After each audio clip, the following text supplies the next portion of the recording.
Welcome to Comic-Con 2023. Welcome. Today we're here at the first day of Comic-Con 2023. It's Thursday, July 20th. Today we're going to take a tour around the showroom floor, then we're going to head outside towards the Gaslamp district, towards Petco Park, and try to see as much of the amazing cosplay and exhibitions as we can. Alright, let's go. After taking the ferry from Coronado to the convention center, we entered through the back entrance, headed up the stairs, and immediately saw the live action roleplay.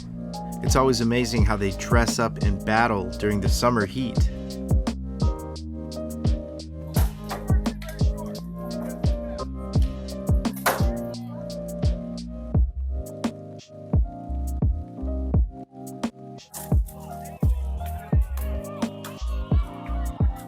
Next, we're heading inside. I want to show you one of the best views of the floor here. If you enter through the back entrance, walk up the stairs, go past the dining area, there's a glass window that overlooks the entire Comic-Con showroom floor. This is definitely one of the best views here at Comic-Con, and I highly recommend it.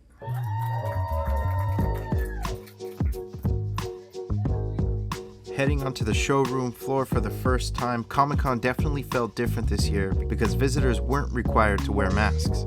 There's also a writers' and an actors' strike in Hollywood right now, and it was a noticeable difference as there weren't as many celebrity appearances this year. Some people say it's more like the Comic-Cons from years ago, but one thing I noticed was everybody was still as excited to be there.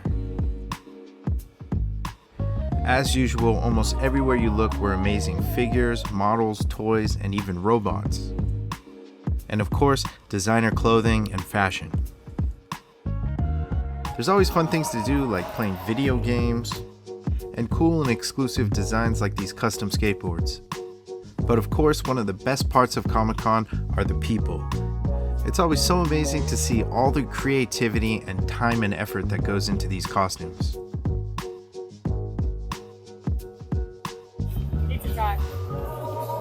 Sweet giveaways. Who likes giveaways? Who likes stuff?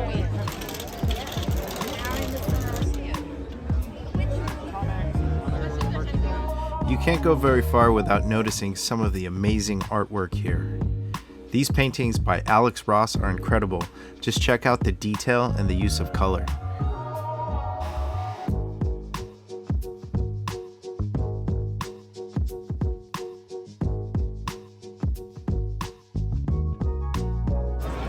There's Venice Zoo and Hello Kitty. Gang gang. This costume was amazing. Check out Stupid Dumb Cosplay on Instagram.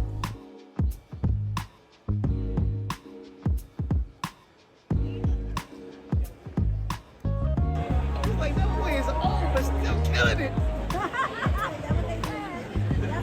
Still killing it like that. One of the best parts about coming to Comic-Con is meeting all the friendly people and seeing all the excitement.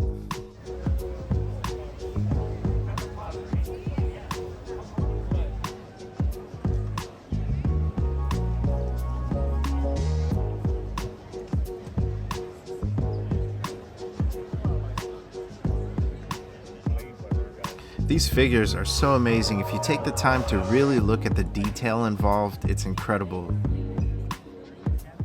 I mean, just check out these Star Trek models. How cool would it be to have one of these at your house?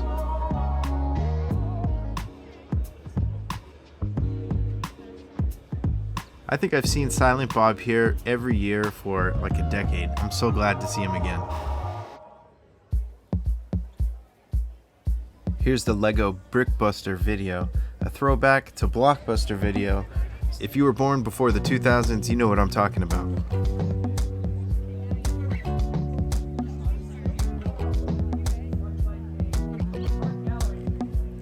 Of course, Star Wars is back this year in full effect.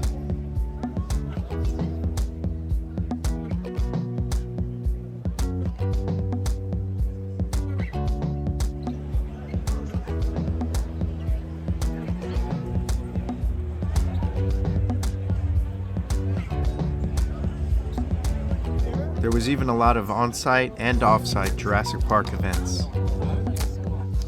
These Hot Wheel races are always fun because you get to race for prizes. It's definitely a game of luck though.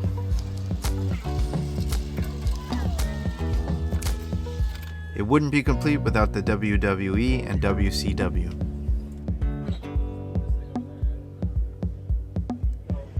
There are so many incredible brands with amazing displays this year.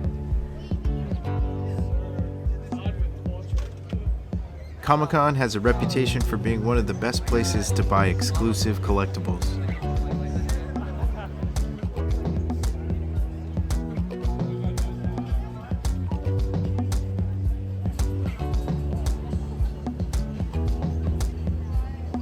This has to be one of the most creative things I've seen at Comic-Con. This remote control Wally always captures the crowd's attention.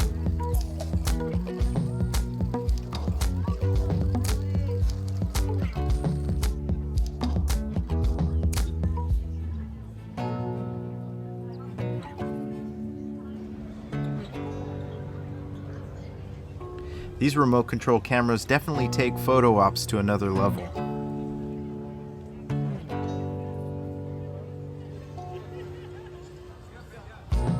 And there's definitely photo ops everywhere you go.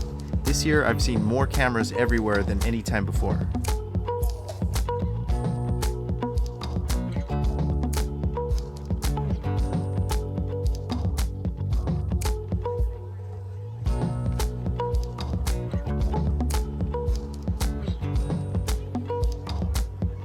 Check out how busy it is this year.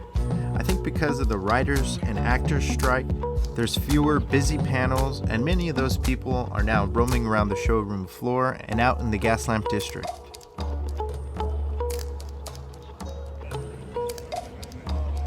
I'm Batman.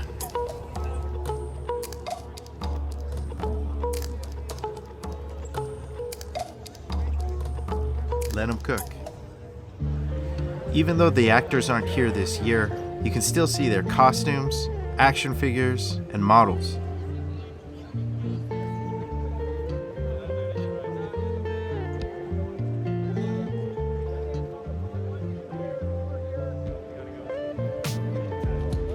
And of course, Japanese art, figures, and anime are as popular as ever.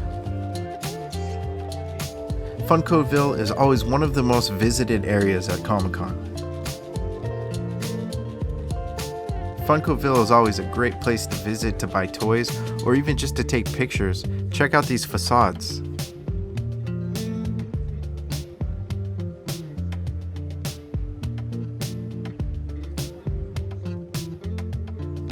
There's always a huge demand for these items, so you really have to know what you're doing to get the exclusive items. There's also quite a bit of waiting and luck involved.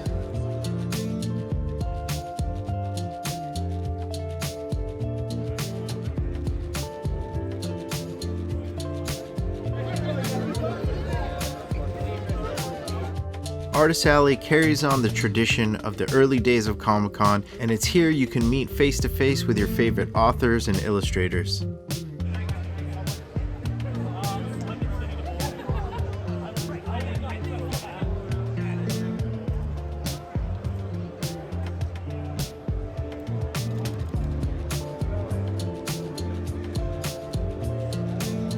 It seemed like as the day went on, it just kept getting busier and busier.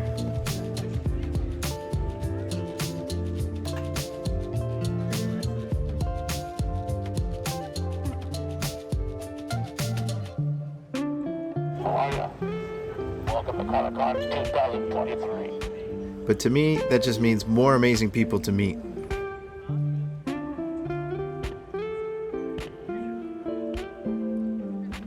I think some people who don't understand Comic-Con think it's just about comic books, but it's also about culture, art, and creativity. And of course, just acting like a kid again for a few days.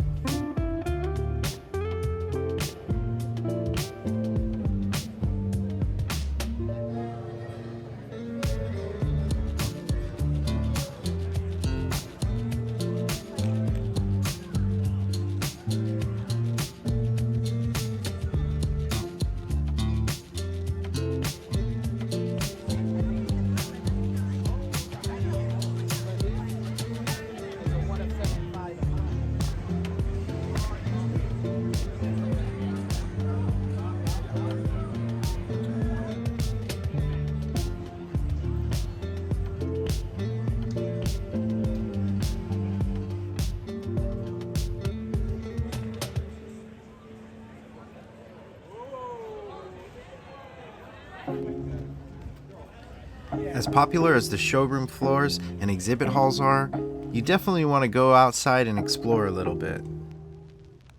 Not everybody can get Comic-Con tickets, but there's definitely enthusiasts everywhere, and you're going to see so much spirit outside just walking around the neighborhood. Many San Diegans and Southern Californians come out here either way just to see the sights. The Gaslamp district is bustling and full of life. Probably one of the easiest ways to get here is to take the trolley. It comes in from all sides of San Diego. You can just park at the trolley stop and take the trolley in, and usually it's only about $5 a day. Plenty things to do if you don't have a Comic-Con badge. Just check out this activation where they're giving away free pizza. Let's take a quick stop at the Petco Interactive Zone, which is an off-site area that's open to the public. This year, the Interactive Zone has some really cool models that you can take pictures with. You can play games for prizes, or if you just want to have a snack from one of the food trucks, you can sit down here at one of these shaded tables. All right.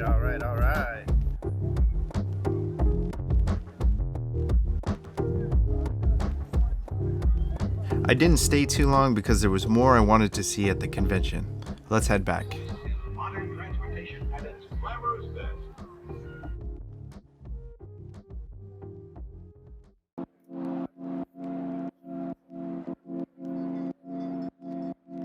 All this time had gone by and I still hadn't picked up my bag, lanyard, and program. You definitely want to have your program because it's going to have all the times for all the panels and events.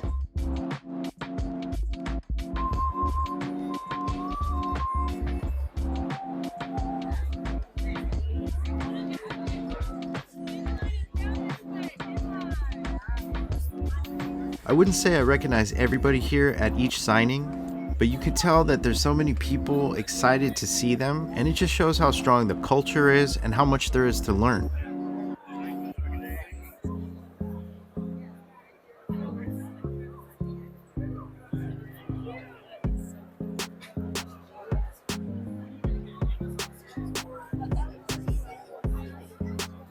It definitely looked like there was a different group of people here for the late afternoon shift. I imagine the people who come early kind of get tired early also. Sometimes you'll see them resting in the hallways, but it's always fun to see the late shift of people coming in, bringing the energy.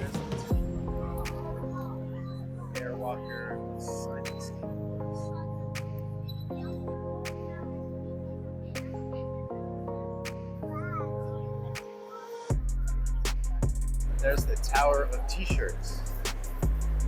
Check out these 3D displays. They almost look real.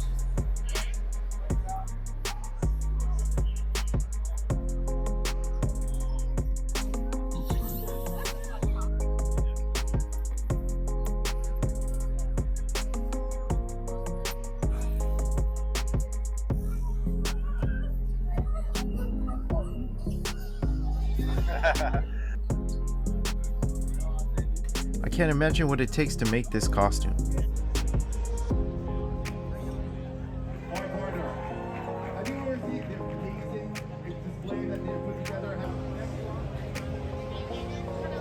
Maybe I'll get a camera like that one day.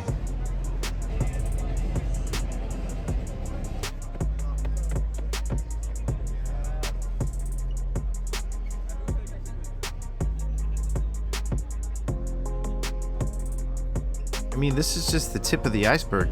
There's so much I haven't seen yet, and I'm really looking forward to spending the next 3 days here. By this time, I'd seen that I'd walked about 17,000 steps, and I figured it'd be a good time to go get some rest and prepare for the next day. Luckily, the ferry ride's only about 5 minutes, and it's just out the back door.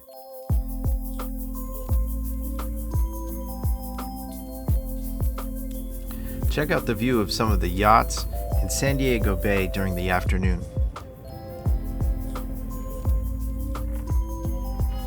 If you haven't taken the Coronado Ferry yet, I highly recommend it. It's one of San Diego's hidden gems.